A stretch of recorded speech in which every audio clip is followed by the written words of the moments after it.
everybody, welcome to the Overdrive Guitar channel. Today I want to address one of the most common questions I see out there in the guitar community. I see people asking, can you teach me the shortcut so I can be playing killer solos in no time? And my answer to that is, of course not. Guitar is a super challenging hobby. It takes tons and tons of time. You need to invest yourself in every way. But if you stick with it, it is one of the most rewarding hobbies ever. I tell them what I can do is teach you the A minor scale, which is one of the most essential and one of the most used scales in guitar. If you take the information I'm going to give you and you put in some time and some effort, you can be making okay noises in a couple weeks, probably. If that sounds compelling to you at all, grab your guitar, tune it up, and let's get right to it. Okay, testing the sound, whether or not I'm going to be able to run the AC because it's hot as...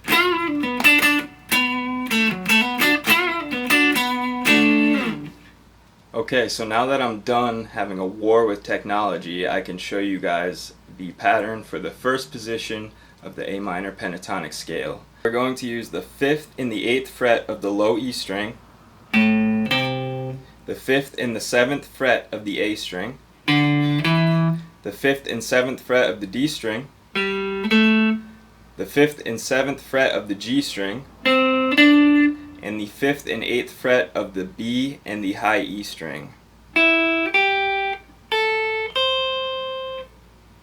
Now, if you're not familiar with the A minor pentatonic at all, I recommend pausing this video, getting out a metronome. For those of you who don't know, a metronome is a device which helps you keep time, and if you don't have one to help you along on your guitar journey, you absolutely need one. Okay, a few things to keep in mind, and then I'll give you a few playing tips. First of all, when you are learning anything like this, the first thing you should do is stop when you have any kind of aha moment and implement it.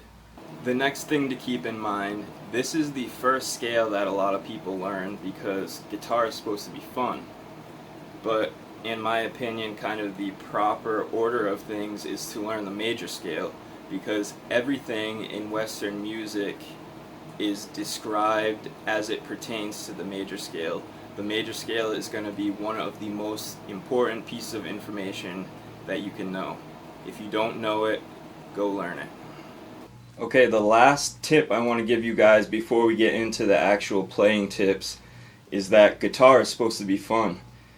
Do not let yourself get too discouraged or frustrated if you're not picking up something I'm trying to explain, or if you're not familiar with any terms that I may be using.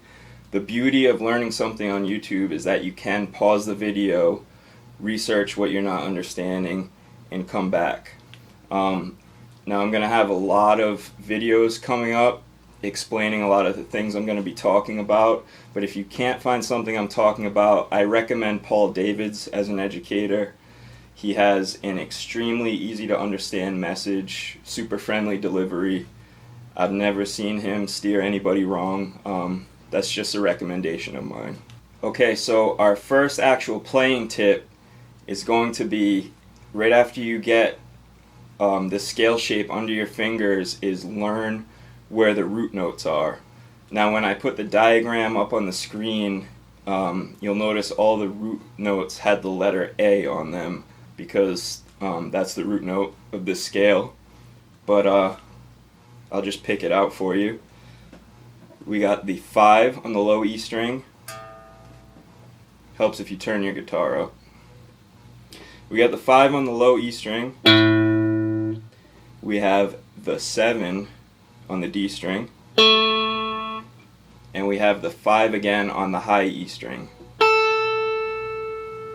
Now, pentatonic scales are great tools because you can't really play on wrong note. It's really easy right after you learn a shape to just go and apply it, but that's also one of the pitfalls. Too many people get in the habit of learning scale shapes and just rambling up and down the scale and calling it music.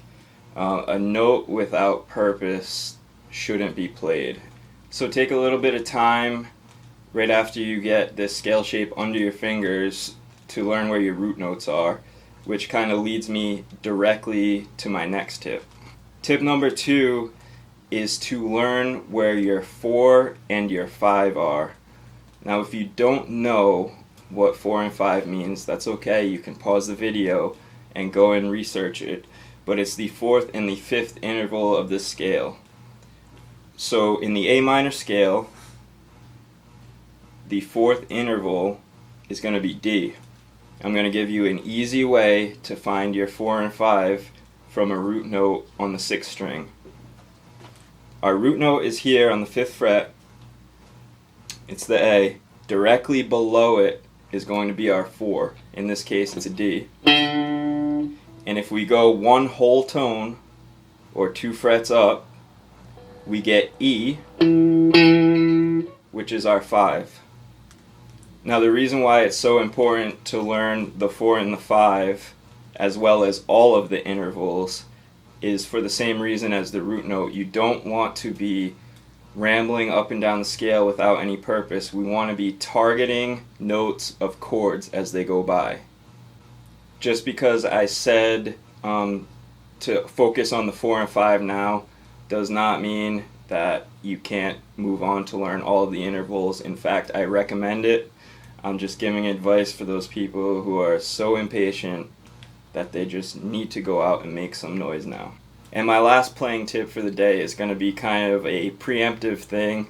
I already know that all of the questions are going to be, okay, I learned this, where do I go next?